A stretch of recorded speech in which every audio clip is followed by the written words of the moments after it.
You're watching Soccer Night in Detroit.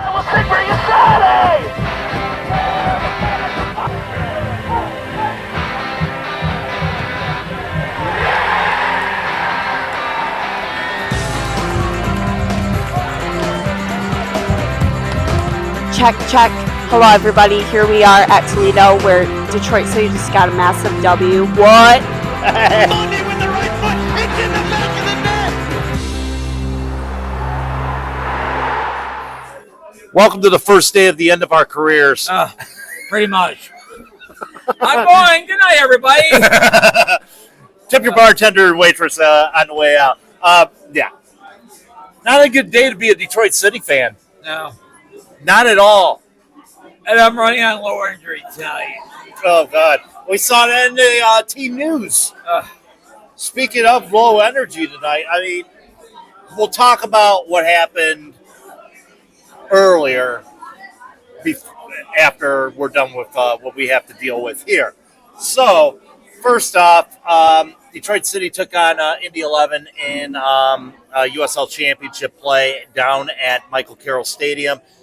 Detroit City coming off two convincing victories, scoring 8 goals in the process of doing that. The 3-0 victory in opening day against Brooklyn, and then the 5-1 victory over Michigan Rangers on Tuesday. However, though, they went back to the USL Championship season today, and 43rd minute of play. Let's examine those highlights, Doctor. I don't know if I really want to examine these highlights. Or let's see the quarter report on this game. Oh, my God. Yeah. All right. 43rd minute. In the 11, Rondon with the pass over the Singh, a son of Indy 11. And he hit that or one-zip Indy. Yep, Singh, a son of Indy 11 at that point. Right past Carlos Herrera, 1-0. However, Detroit showed signs of life coming up here in the 56th minute. Say his name and he will score. I believe in Darren. Darren Smith with his third of the year. Detroit City equalizes. It looked like the goal from the game 1 last week. But not so fast, my friends. Oh, no. Rondon with the Heater. blast in the 62nd minute. Obviously, your man of the match there. And Indy 11 come away with the 2-1 victory at Michael Carroll Stadium tonight. Man. Yeah, brother. Yeah, I mean, frustrating indeed for Detroit City, indeed. I mean, looking at the... And it wasn't like Detroit City had possession during the match. Yes. I mean, we're going into the full stats here. 22 shots, 6 on target. Well, they had more on target, but what was the common denominator tonight? Shall we say his name without Eric? Shall we say his name without saying any innuendo? That's not innuendo. That's his last name. We got Eric Dick by Dick. Probably so. Yeah. We got Dick by Dick. He was good tonight. You know Oh what I mean? my God! Yeah. Luckily, this is not a family. Luckily, this is not a family show. Yeah, but needless to say, 18 shots, 7 hours record for Indy. So. Yeah, and okay, open that up. 22 shots, 6 on target for Detroit City, 2 big chances. Detroit City controlled most of the game. It was just like I said, Rondon with the big blast there for the go-ahead goal, and I mean that set him off. And then Indy just what does Indy do when they get the lead? They parked the bus. Pretty much parked the bus, and Eric Dick was on his game. As always, Eric Dick is probably one of the. We try to do our best, but no avail. Double whistle called. We lose for the first time this early. Yeah, 1-1 on the year. So, I mean, you look at it this 1-0 way. 1-0 on the year. 1-0. Yeah. That's I forgot. You forgot. draws, Yeah, that's right. yeah. But I mean, that was 3 points. I mean, they could have. they lost. They basically dropped points tonight. Is what they right. And by the way, they didn't get their 51st win. Something I forgot to mention last weekend. We're going to get Brooklyn. What their 50th since entering the USL Championship. Yes, indeed, and not bad for being.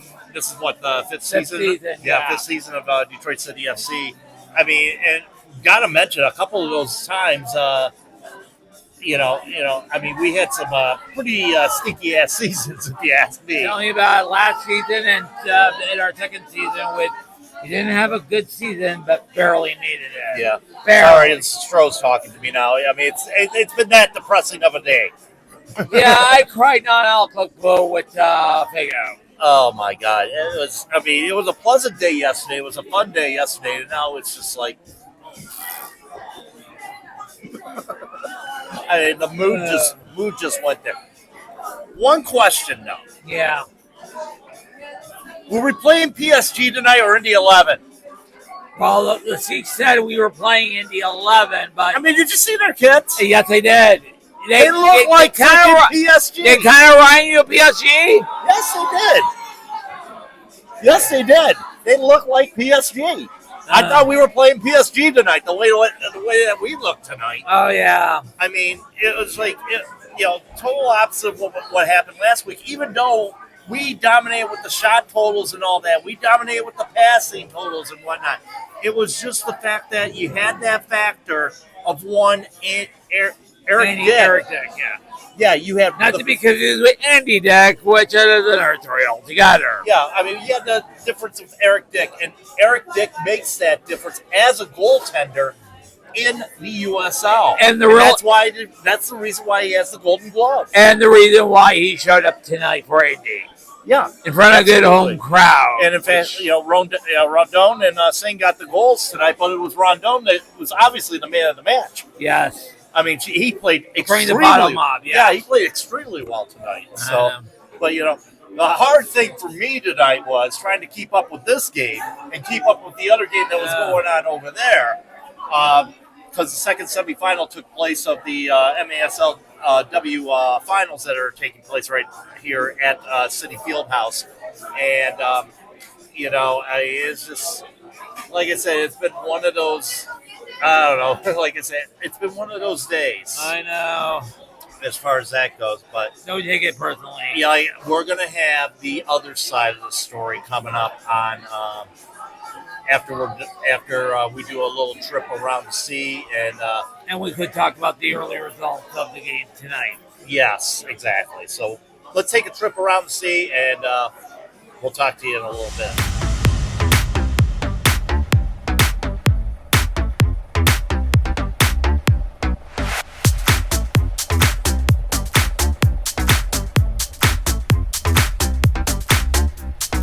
Over into the back of the net. Is that worthy of a red card? I don't think so. That would be what you would try and argue. Jansen Wilson to put this game away, and does! Louisville City on their way to a perfect 3-0 start. Sitting atop the Eastern Conference. Back, Lucadia has a step. Plenty of real estate. Beaudry denies him.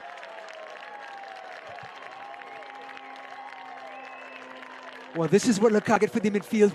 Lovely pass back into this path, but he went for power, not finesse. Verticality again, that long ball up and trying to fight for the knockdown, and they've got it. And here they go, Hartford. This one slipped through nicely for Williams. The star acquisition, shining once again for Hartford. Kind of thrown a lot of different things at an opponent, and it hasn't paid dividends. You tend to kind of reinvent the wheel, and that's where you get yourself into trouble. Good ball in here, Barry! What a save! Rebound is in!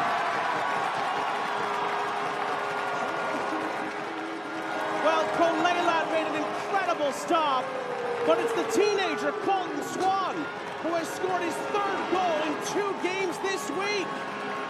And the Battery are back in. Tampa Bay takes it away with ease. Cicerone just turns and goes. Tampa Bay numbers forward here in the 77th. The open goal and scored! And Dean Myers doubles the Rowdies lead.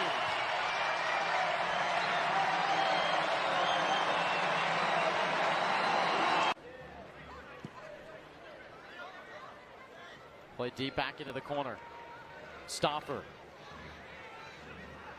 cuts back, crosses towards back post, headed down, save!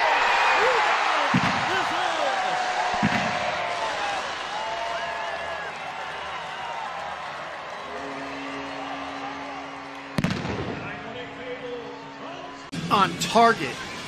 That ball hot, and there it is!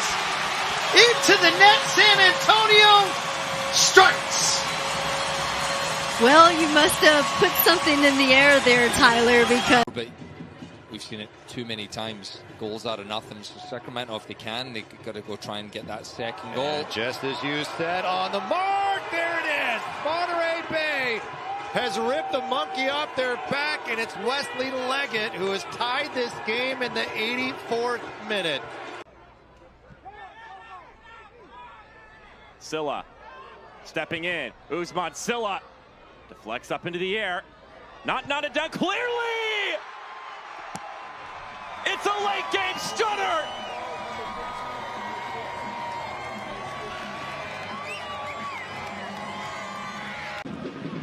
We'll get one over for Dennis. Dennis will hesitate. Dennis chipped in towards the center, and it's 2-2. Gunnar levels it.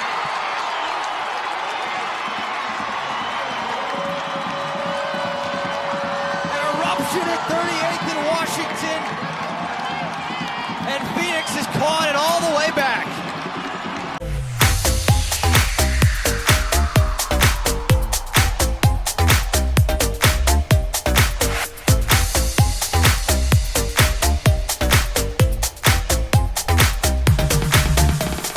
All right.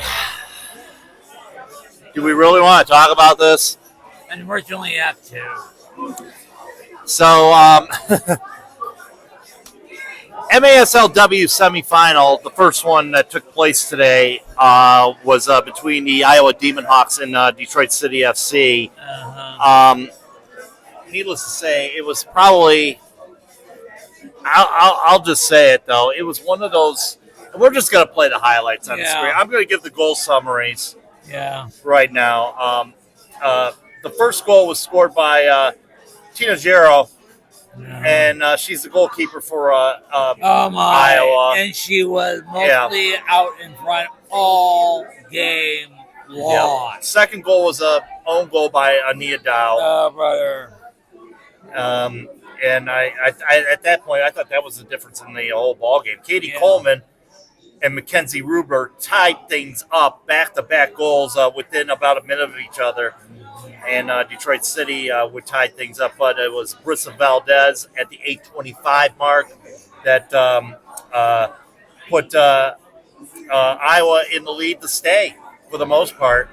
Ezzy Castillo at the 1:22 mark got a goal, and that would close out the first period. Megan Durant, nice goal there at the 5:53 mark, and she was by herself when she scored that goal. And we thought we had a chance. Yep, and that was the only goal scored in the entire quarter. I know. And Detroit City was down by a score of 4-3.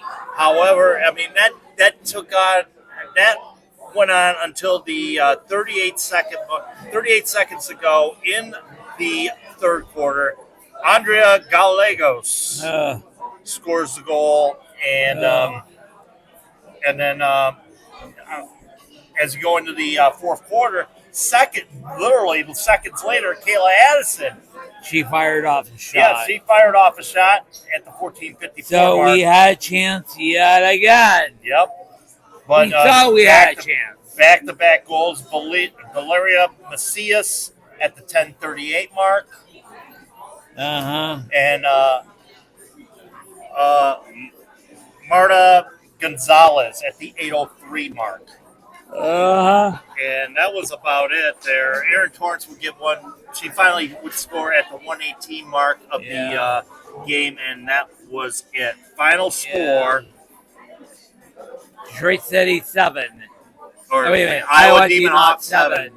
Detroit City 5. Did Dr. Doom coach the team tonight? Oh, my God. They beat Captain You're Marvel. going to Nain Rouge tomorrow, right? Yes, I am.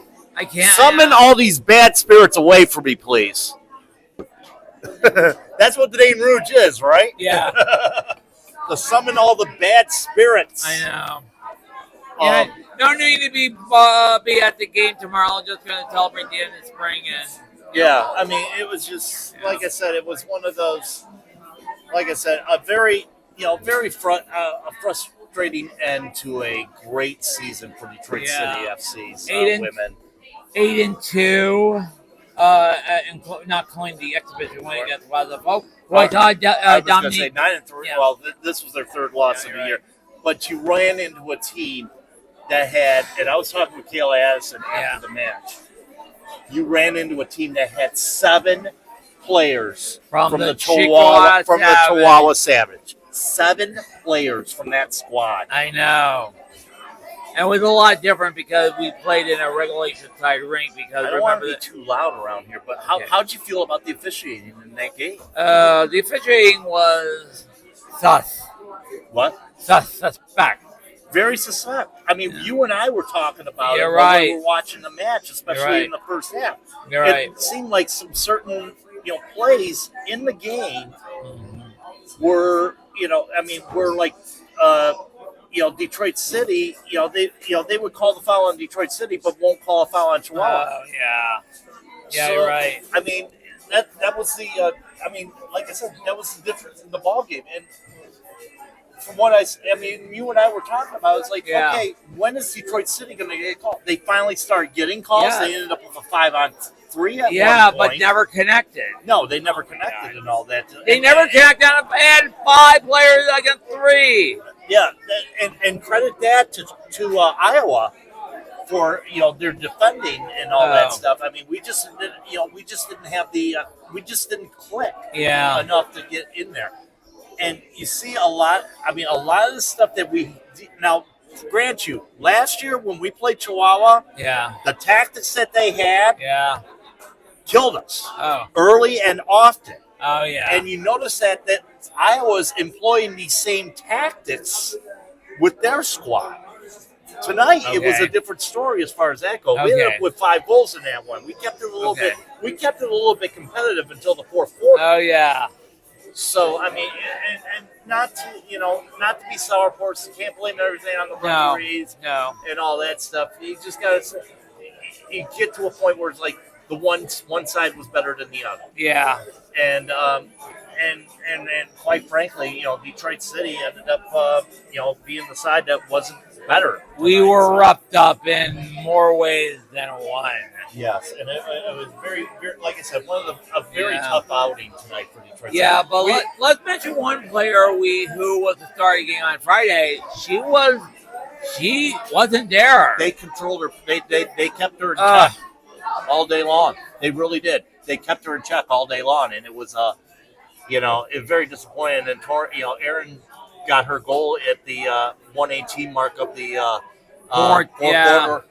Yep, and that was a total of 7 points on the whole entire weekend for her. Yeah, she was contained by Dr. Doom. So good night, Irene.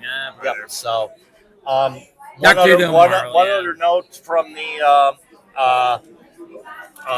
tournament here, the second game that was going on. That's like I said, I am not a good multitasker. No, I'll say that right now because I was having trouble trying to keep up with that game as I was trying to keep up with the game between Detroit City and I was watching the game, for God's sake. Yeah. You know what I mean? So I moved on. I moved very on. Good multitasker. Yeah. Okay. Men are not very good at multitasking. I know. But final score of that one was 8-5 in favor of RPFC. Cincinnati went up by a score of 3-1. And RPFC came back with 4 straight goals to make it 5-3. Oh my! And then Cincinnati made it 5-4, and then RPFC 3 straight goals. And the last goal came with 3 seconds left as Gabby Bjork scored the final goal. Cannon Kessler, I would say, had a goal. Empty. Cincinnati was attacking with 6, trying to do what Iowa does. And sure enough, they got burned by it because Kessler knocked that ball into the other side of the arena. And why right into the net. And why can we do it when their goaltender was near midcourt or near the top? Yeah. Well, there was one time, though, the refs called it, and Dave Wahey mentioned it on the broadcast. Yeah.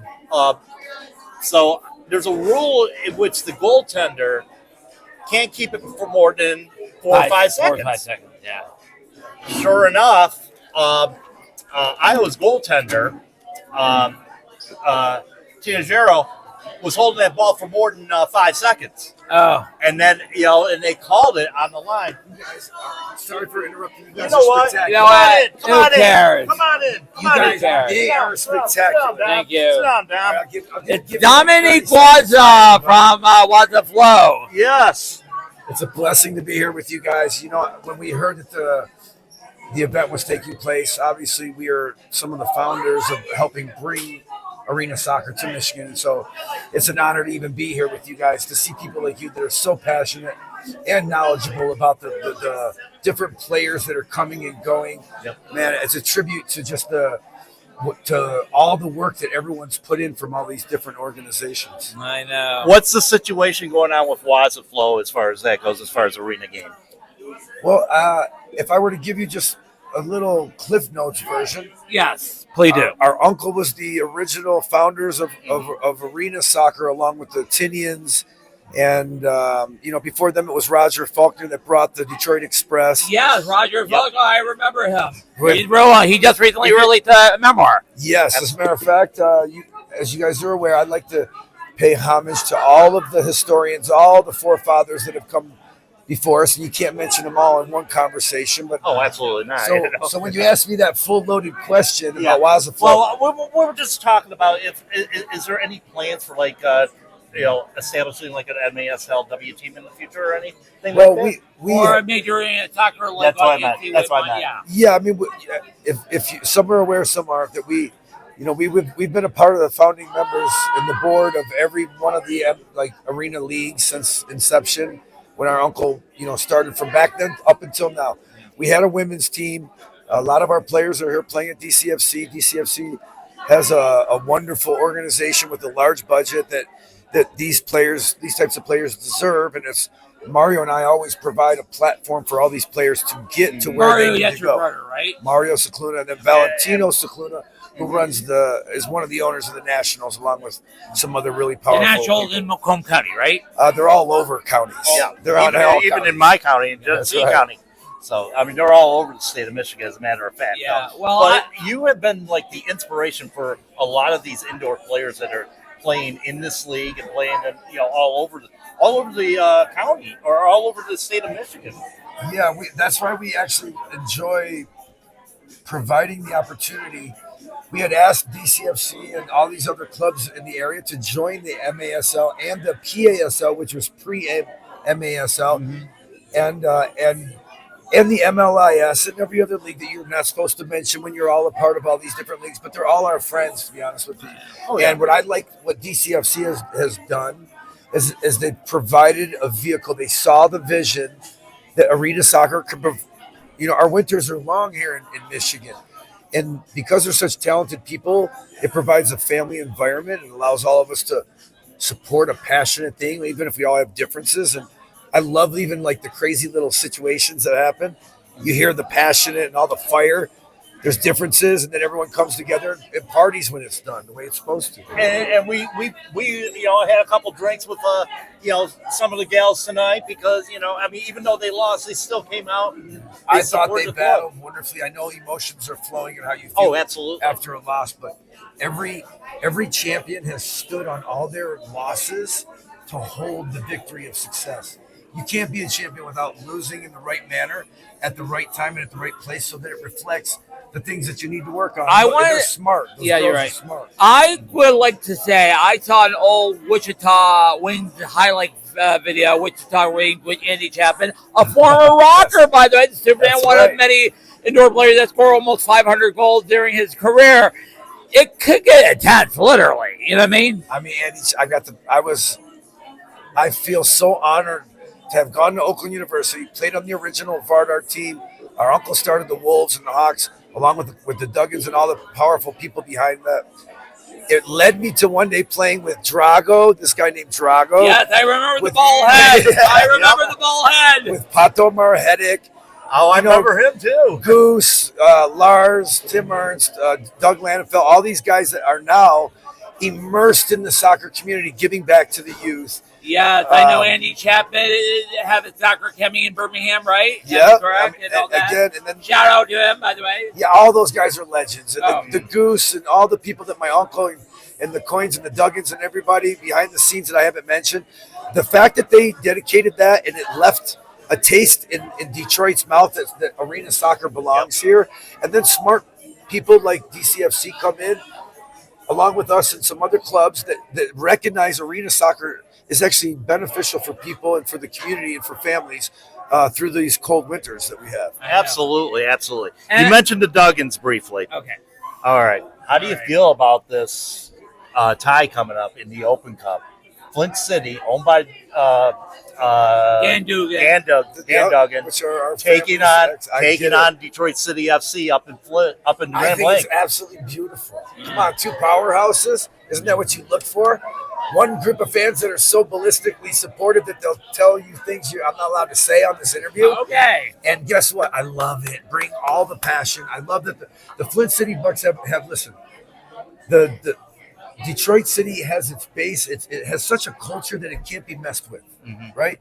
Then you have the Bucks with a long history of sending more players to the MLS than any other club out of all of them. National semifinalists last year in USL-2. And both organizations actually represent the high-level soccer behind the nature of soccer in Michigan. This is beautiful. Yeah, and it's gonna be a great battle in Grand Lake. I am for and two different great fan bases. Detroit expecting the best for soccer night, and Flint, which if they're wrong fan base. You know what's amazing is I've got teammates on staff of both clubs with people I've done business with in both organizations, and I have such mutual mad respect for both. Now, the only advantage that I would have to support is that the favorite player award of the Bucks is called the Scicluna Award. Okay. So that, I guess, and my family started it, so I guess I'd have to lean in that direction if you pushed on me, and the fact that I played for the Bucks, Mario played for the Bucks, Tino played, Mal, Walton, all my former players. Now, I'll say if DCFC has taken Waza players, you guys know Nate Steinwasser. Yeah, absolutely. Legend. Oh, he's a legend. I love that. And two brothers played for the Milwaukee Wave in the MAS. Yes. How many of us have actually behind the scenes we help all these teams work interconnectedly behind the scenes, even though we appear to be always just adversaries doing this. Yes. Yes. I know. Do you know what they say? Friends before the mat, friends before the kickoff. For 90 minutes, it's hell. Oh, I'm liable to do some wild stuff in the middle of that game if you cross the line. Yeah. But as soon as we're done, we can break bread. We can break bread and party down. Drink some beers. Yeah. You know, and that's what it's all about. It and is. that's the bottom line. I've always said this about Louisville fans, too. We may hate your asses for 90 minutes, but you damn sure we're going to be drinking bourbon with you afterwards. We'll do it to the fullest. One more question. This is a little bit off topic. When at the beginning you were a breakdancer when the whole craze busted out back in the 1980s when you saw Milwaukee with Michael Jackson and all that. That is true.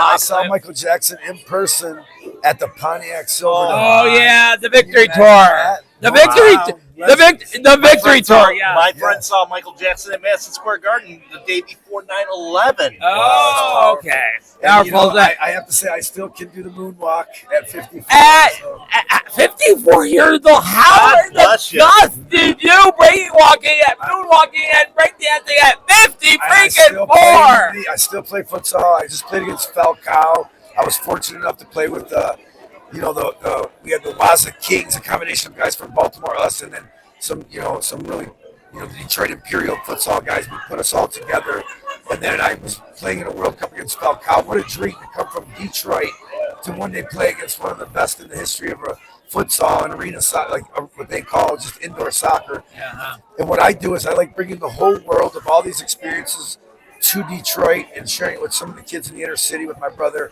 I got to get going, though. I got some people. So do we. I appreciate you. Thank you very much, Dominic. Thank you. Thank you. Thank you very much. Much love to all you fans out there. Yeah, Dominic from Waza Flo, one of the inspirations for indoor soccer in this community, in this area, and a legend. I appreciate you. And they should hire you. We're retired during one alumni file field open along with the legend Drago, Andy Chapman, Faulkner. That's a big talk. Bill Scott All right, we're gonna take off here. Okay. We'll see you tomorrow for the MASL final. Until then, folks, keep your feet on the ground, keep reaching for the galaxy, and remember, be good. You guys support these people, please. Tune in, tap in, and turn on. Thank you.